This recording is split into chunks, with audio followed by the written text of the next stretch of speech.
Hey guys, look, this fentanyl crisis is out here. It's a real, very, very real deal.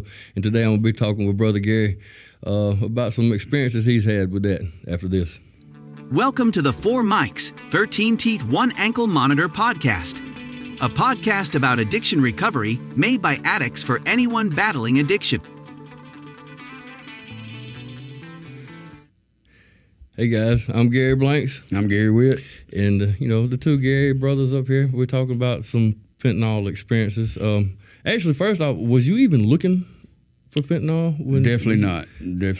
Let me give you a little bit of backstory about me. Okay, come on. Let's see, I grew up with a grandmother and a grandfather that raised me. My mother, she was 14 when she got pregnant with me. So, but I had a good family, never wanted for nothing. And I was kept away from drugs, Didn't nobody in my family use or really even drink. So I got into using when I was in high school, around friends. Yes. But it was never anything. I mean, it was mainly marijuana. But then I got into some harder drugs. And the fentanyl deal, I never looked for. I've never been addicted to fentanyl. Wasn't looking for fentanyl. What I thought I had, I didn't know it was fentanyl. Right. So basically, long story short, what happened was that I got a hold of something that wasn't what I was told it was, and it killed me. Right. And I OD'd. And this happened to me twice. So give us a little more detail, like what you went to get. I would go ahead and say you went to pick up a bag of heroin, right? Well, the first time I went to get some pain pills. Okay. The very first times you had experience with fentanyl. Right. Okay. I went to go how get long ago was that? Oh, it's been about 3 years now. Okay. So 3 years ago, roughly there, I went to go get some, what are called Roxy's, right. A pain pill. And, I did one pill, and it killed me. It OD'd me. I had to call the ambulance. So it was a fake pill. It was a fake pill. But it looked just like the real one. Same color, you same didn't see everything. the bottle with the name of the doctor on it, though, did you? Of course not. No. But who checks that, though, right? Right. So we're playing the Russian roulette, doing any kind of street drug, period. And that's the main thing about fentanyl. It can be in anything that's out there right now. Anything and everything. And, even in my drug addiction, I never went looking for fentanyl, but I promise you, I probably, with all the drugs that I've done in my life, I've done fentanyl.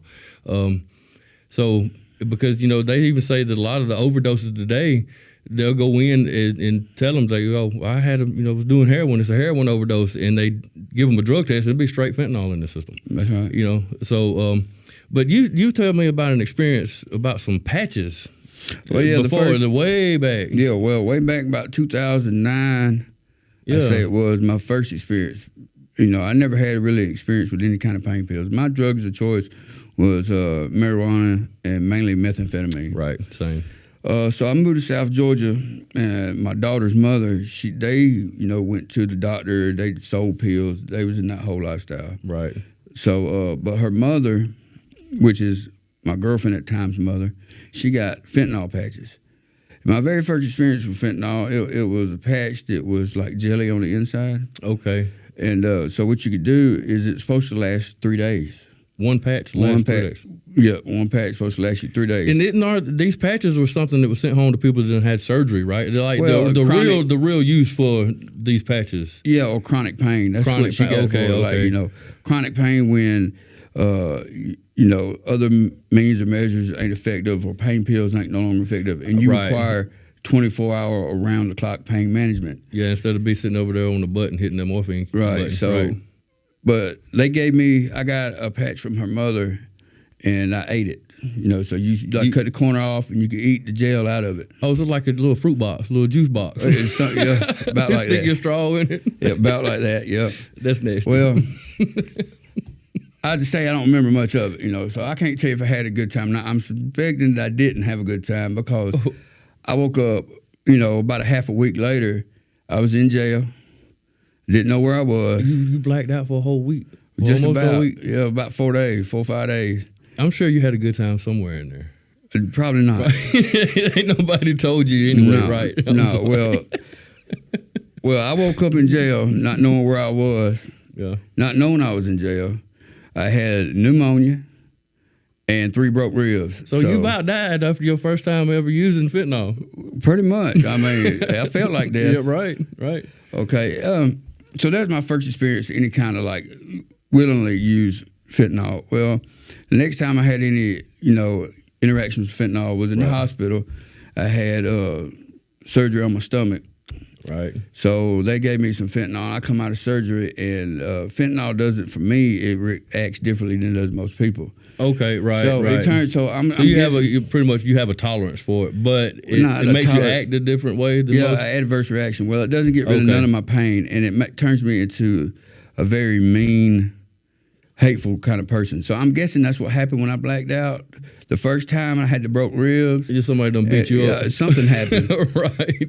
And I was in jail, so. Right. Well, the police might have done it. But so from then on out, I've told, anytime I go to a doctor and had surgery or anything like that, I always told them not to give me fentanyl because fentanyl didn't work on me. It had a bad reaction. So fast forward to the future. So that's what put it in your mind. So now you're not looking for fentanyl. Yeah, I don't like fentanyl. You don't want it at all. I don't want it. I don't like it. Right. The first experience I had with it was super bad. And the second experience was at the hospital, and I woke up and I was still in just as much pain as if I hadn't had anything for pain, just out of surgery. And plus, it just made me a very mean, mean and hateful person, right? So, yeah, I didn't want fentanyl, went looking for fentanyl. Fentanyl does not work, as far as any kind of benefit. Right. So, but, there's other things out there that I have done, that did work. That did have, to me, was a positive reaction, at the time, pain pills being one of them, like, Percocets or the Roxys, that's what I bought. And the first time I OD'd on. The first time you OD'd on fentanyl, right? It was supposed to be in a Roxy. And I've done heroin, and all them, had the effect I was looking for. Right. So that's when I OD'd the first time is I went and bought some Roxys. And I bought like 3 or 4 pills, but I had only done one. Okay. So I done one pill, and after I done it, I felt like I needed to lay down. And so when I laid down, I went out, and that's when they had to call the ambulance. Right. So they come and they gave me a Narcan shot, and of course I woke up. That was good and fine. It was a close call. Scared my wife to death and everything else. Right. So, well, it wasn't about a week, maybe 2 weeks later, I went to a friend of mine who was a close friend. I knew this person real well, and I got what was supposed to be some heroin. Okay. Okay, and I still not looking for fentanyl at all. Still not looking for fentanyl, and I'd asked my friend. I was like, "Look, this ain't got no fentanyl in it, does?" And he was adamant. You asked him? Yeah. So what come over you to even give you the notion that you need to ask him for it? Because ask him if it's in it or not. Because I had just OD'd from the pill. Oh, okay. So you was traumatized, PTSD. Yeah. I mean, I was nervous. You know what I'm saying? I was like, okay, if one pill put me out, I'm nervous, about the heroin because there's no way of knowing whether you got fentanyl or not until you've done it. You're playing Russian roulette anyway with any kind of street drug that's out there. If you getting it from off the streets, you're playing Russian roulette. Yeah, because obviously you didn't like, okay, this gun, is it loaded or not? Would you? That's when you went exactly and got what it, is. Is this gun loaded or not? Okay, it might be loaded, but I'm still gonna pull the trigger. You know what I'm saying? I'm still gonna use regardless. That's exactly what it is. Right. So there's no way of telling whether there's fentanyl in something or not. Right. You can't taste it, you can't smell it. Unless you got the money, the means, and the bravery to take it to the police and say, hey, you test my drugs. Hey, by the way, your local police station, if you think your drugs might have something in it, you take it up there and, they can test it for you and see if there's any fentanyl in it. That's the place to take it, yeah. So, anyway. That's a So I asked my friend, I got it from him. I said, hey, there ain't no fentanyl in this, is there? And he was adamant. He was like, nah, he been doing it. There ain't no fentanyl in it. And I, for 20 minutes, I kept asking him over and over, every which way I could to see if there was fentanyl. So there was something really inside you telling you there was something there. Yeah, which I knew, deep down inside, I knew that there was something up, right? But you didn't care. Really, but I didn't care. Really I just wanted. I was hoping it was heroin. I just had that hope that it was. This is going to be the 5-5, right? But see, when as far as to once I got home, I had a house full of people, right? That's one of the things where I was lucky that saved me. Other than the grace of God, was I had a house. I had a house full of people with me, and I went in there and I did some. I got some out, right, of what I purchased, and it was like the size of a coffee ground, like 1 grain of coffee ground. It was tiny. Tiny. Yeah, because I was like, okay, if it is, then I could do just the tiniest bit. I mean, the tiniest piece I could get off of it to test it to see if it was fentanyl or not. Right. And if I was like, okay, well, that because you know if it is fentanyl, then you know how it's going to make you act. Right. Whether or not it is and or in my mind, I was thinking, I could test this little bitty piece, and surely this piece is so tiny that it's not gonna do nothing, right? It just, I'm gonna be able to tell. It's either it's gonna make me angry, right, or it's not gonna have no effect or whatever. But I did it, and I had a guy standing there with me, and I told him, I said, look, if I do this and I fall out, call the police. Right? He was like, "You want me to call the police?" What? Yeah, I was like, "Yeah, call the police." And at the time, you sure you ain't done been in that sack already? Yeah, I'm pretty sure that's what he was thinking. Because I mean, I had other drugs on me. You know, I had meth on me. I had what I was doing on me. I'm a convicted felon. I had a house full of guns. Right. You know what I'm saying? So he's like, "Man, are you lost your mind?" Right. I was like, "No, yeah, for real, call the police." And surely enough, as soon as I did it, my lights went out. Over with. It was over with. And I woke up, it was 3 days later. I've been in a coma for 3 days. Oh, Lord have mercy. Off the tiniest, I couldn't have cut it. So it was straight fentanyl? It's straight fentanyl. So how did that make you feel? Did you feel like the dude, your best friend that you know so well? Well, you really know him so well? Well, yeah, I mean, I haven't talked to him since. Be honest with you, I haven't used drugs since. So you got to be careful who you hang around. I mean, it scared me enough that, well, I ain't going to say it scared me enough for me to go straight, because when you're an addict, you're in a bad place. Your frame of mind ain't right. Right. So you're not thinking right. But luckily, right after that happened, for the second time, it alerted the police, right? So the police, I was on their radar. Right. So, I mean, it wasn't but a matter of a few days after that, I wound up going to jail. Right. Which probably saved my life. Most definitely. You know what I'm saying? Because if not, I may not have gone and tried to get no more heroin, but they put fentanyl in everything. They put fentanyl in the marijuana. They put it in the methamphetamines. They put it in the cocaine. Any drug out there on the street. They're making fake pills with it. Fake pills, and you can't tell the difference. And you don't know, and there might not even be no Xanax in that Xanax bar. That's right. And you will not know until it's too late. Over with. Or Percocet, Xanax, you might be on and God forbid somebody was to get a hold of something and be driving down the road on their way to work or to go pick up their kids and take a pill or something that's not real, because when it hits, it's out. I mean, it's just like somebody turns off a light switch. You're out. Yeah, there's nothing else you can do about it. But the thing is, that's why with you saying that you told them, all right, I'm fixing to do this, if anything happens, y'all need to call somebody immediately. Well, that's kind of like what our family needs to be doing anyways. If you got a loved one out there, right, this lost in addiction, and they're using any kind of street drug, whatever it is, I suggest you go ahead and get the knowledge yourself of what to do in case or when it does happen. Because a lot of times an addict is not going to turn around until they hit that rock bottom. And that rock bottom might be an overdose. It's more likely going to be an overdose. And these days, the way fentanyl is looking, if you're a man between the age of 18 and 45, that's the number one killer. Well, the number one death of a man right now between the ages of 18 and 45 is fentanyl. Well, I'm 40 now, and at the time of this happened, I was 38. Right. 37, 38, so I fall right in that ballpark. Right. And like I said, by the grace of God, I'm here today. You know what I'm saying? Because my wife said that when I was in the hospital, the doctors told her they didn't know if I was going to wake up or not, or even if I did wake up, if I would be able to talk. You might have been a vegetable, Right. Because I mean, it put me in a coma. They put me, most time when you OD, they could come in, paramedics come in, they hit you with a Narcan shot, and it'd bring you out of it. They might have to do it multiple times. Well, right. In the hospital, they had me on a steady Narcan drip in my IV. For the 3 days? For the 3 days. Wow. So, I mean, I'm lucky to be here, and luckily I come out, other than being scared to death and knowing that my life needed to change, I come out, physically unaffected. Right. I come out being able to walk. I mean, when I woke up, I was fully alert.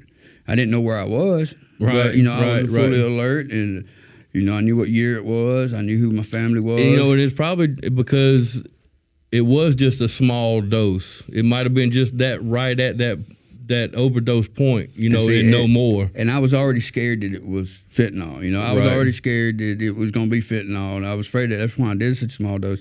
But say had it had been the fentanyl, the heroin I got before the pill. See, the pill, I did the whole pill. I wasn't scared. You I eat thought the it whole was, thing. You chewed I ate it the up? whole thing, right? Yeah. So if it had been the other way around, I'd have did, because it wasn't but $20. You know, $20. So was you worth of- shooting pills or was you just Yeah. eating them? No, I was shooting them. You shooting it? Yeah. Okay.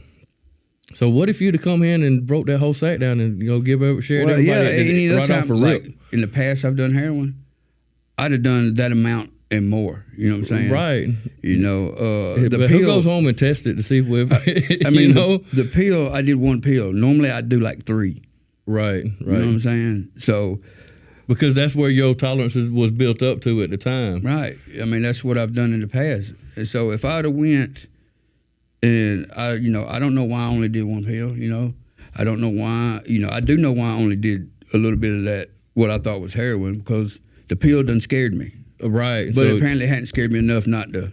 I mean, when you was thinking about it, yeah, this might be, you know, and you done heard that fentanyl's out there real bad, But it's you- in everything. But I'm one of the lucky ones, you know. Right. I'm one of the lucky ones. I've got friends and parents of friends and family members just done the exact same thing I did, and they're not here today. Right. You know, I got real close friends that are not here today because of it. Yeah. And they did the same thing. They go out. One of my friends' mother went out, got some Percocets, Right. and she didn't shoot them. She eat them. Right. She took them by mouth, just like you're supposed to. And she's not with us today Right. Because it wasn't what it was supposed to be. because it wasn't what it was supposed to be. Right. So you playing Russian roulette, and me personally, I feel like there's murder cases out there that's being called overdoses. You Yeah. know what I'm saying? Because it makes me think about, you know, back then we used to cut our dope. You know, I've cut dope before, and it was just to make money or to actually get rid of somebody, not necessarily kill them. But I'm saying is, I don't need their money no more. They're too much trouble. Yes, I said that. It wasn't me. Unalive. You know, yeah, right. Unalive, not dead. But we didn't want them to come back. We didn't need their business. There was too much trouble. They was messing the money up or whatever. So we'd cut them, you know what I'm saying? And they would go find it somewhere else. That's fine with me. Go find it somewhere else. If you get it, you know, whatever. But this stuff out there today, man, I don't understand. Why would you cut anything? Why would you cut one drug with another drug? Well, You know, it's- I've thought about the same thing. And in the past, you know, in America, we've had epidemics of other drugs in the past. Yes, we have. You know, we had in the 70s, there was the heroin epidemic. Come on. Okay. Through the 80s and 90s, you know, people didn't hear about heroin because the government where was it? all but eradicated it. Right. In the 80s, you had crack, you know. Right. The 80s and through the 90s. But, you know, really where, you know, crack might still be around, but it's all but eradicated, you know. So I feel like if they really wanted to put a stop to this, they could. They would. You know what I'm saying? Because it's everywhere. I mean, it ain't like, I promise you, more than likely the person next door living in your house next door has probably got fentanyl. It's or on something your with street fentanyl or in in it. your neighborhood. If you're doing any kind of drugs, whether you're smoking marijuana or anything that's not from a pharmacy or, Right, or, or you a know, doctor. through the government, Right. I promise you it's got fentanyl. My wife never done fentanyl. Right. Okay, back before she got clean, we didn't have fentanyl. We weren't doing heroin. We weren't doing pain pills. We were just doing straight methamphetamine, which Right. is the opposite of fentanyl or opiates. Right. Well, DFACS come in. She had to take a drug test. Well, she failed a drug test for opiates, fentanyl, Okay. and meth. Well, we hadn't done none. It was in the methamphetamines.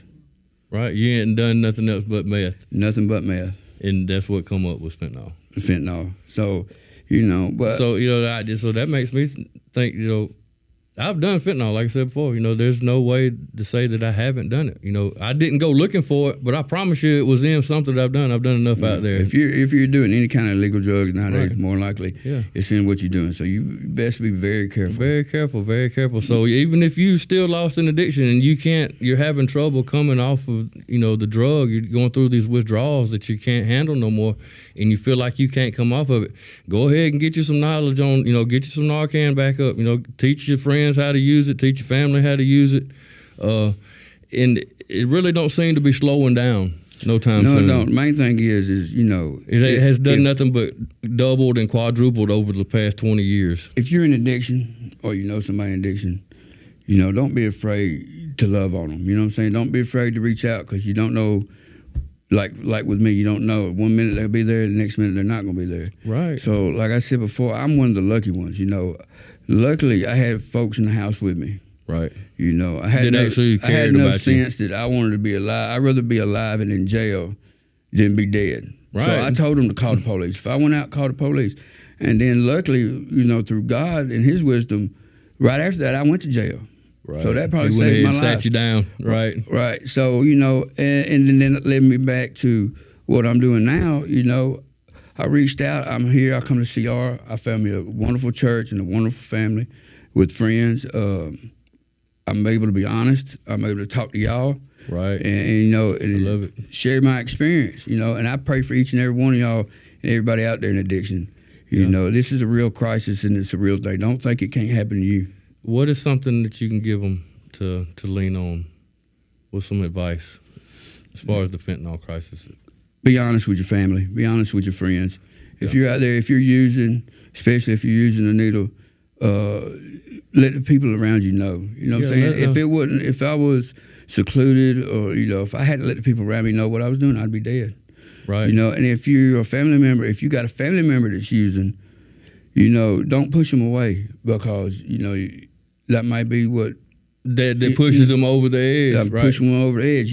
They may be using, but they still deserve the love. Yeah, they're still a person. And I love that. And I want to say, go ahead and get the knowledge yourself, because there's going to be a day that comes that there's going to be an overdose. And there's not a family in America right now that hasn't been touched by addiction in some type of way, whether it's been a mother, a father, a grandmother, a brother, a sister, niece, nephew. It's, and even if just a really good friend or their mother or father, you know what I'm saying? Everybody's been touched in some kind of way. So there's knowledge out there of how to talk to these people too. Call somebody. If you don't know how to bring up the subject of their addiction, you don't know how to talk to somebody about their addiction, and you're trying to help them, call somebody else that does know how to start that conversation, to figure out how to start that conversation with somebody, and then go ahead and get further knowledge. Find out there's mental health first aid courses that you can find out. You go online, search it up, look Wikipedia, whatever you want to do. Because we find knowledge about your local treatment. What your local treatment place, your rehabs. Call us. We've got we're linked up with a few rehabs, which are free, by the way, and we can get you in touch with them. And we find you a bed somewhere. Whatever you need to do. But this is a crisis, and this just a little bit of awareness out there on fentanyl. And thank you, Gary, for showing what you got and Thanks giving your testimony. I love it. I've missed you up here, man, and welcome back. Thank you.